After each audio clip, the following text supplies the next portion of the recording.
Donc mon livre parle d'un étudiant qui lutte après une guerre nucléaire. Il a survécu et donc il met par écrit son ressenti.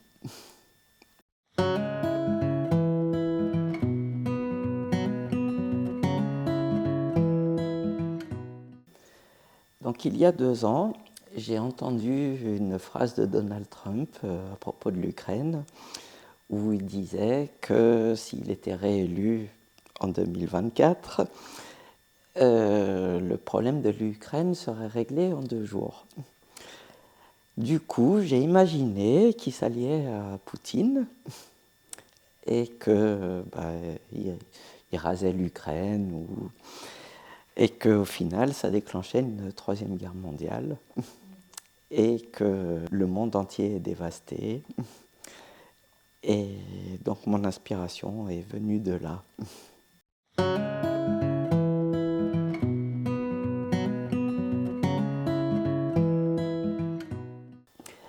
Donc on a tous en mémoire l'histoire de Hiroshima et de Nagasaki. Donc les images qu'on a pu en voir des gens... moi j'ai vu des photos avec des gens, des lambeaux de peau, bon, ça ne donne pas très très envie. Et je trouve que ce qu'on est en train de vivre actuellement est en train de se rapprocher entre les Russes, la Corée du Nord, Israël. On a l'impression qu'on est en train de partir vers un 3e conflit mondial. Et du coup, ça fait très peur.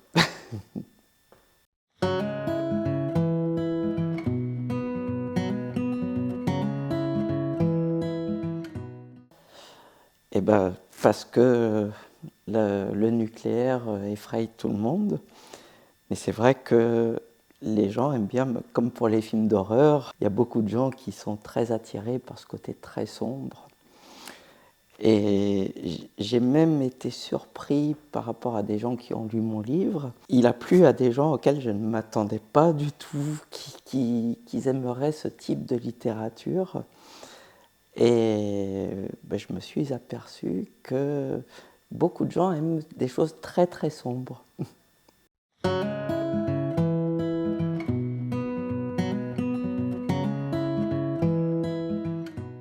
Donc dans mon récit, Adrien est certes rescapé, mais il est très très mal en point.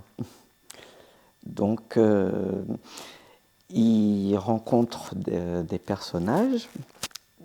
Alors il y a des groupes fanatiques, effectivement, que j'ai imaginé qui étaient probablement des survivalistes. Donc ils sont sortis de leur bunker, voilà. Et puis il y a des créatures fantastiques, mais est-ce qu'elles existent réellement ou est-ce qu'elles sont dans son imaginaire? Parce qu'il est peut-être en plein délire, il a peut-être beaucoup de fièvre, comme il est gravement blessé. Donc j'ai voulu laisser un doute dans l'esprit du lecteur, est-ce qu'il est toujours dans la réalité ou pas?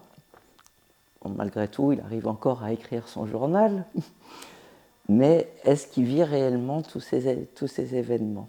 Donc j'ai vraiment voulu laisser le doute.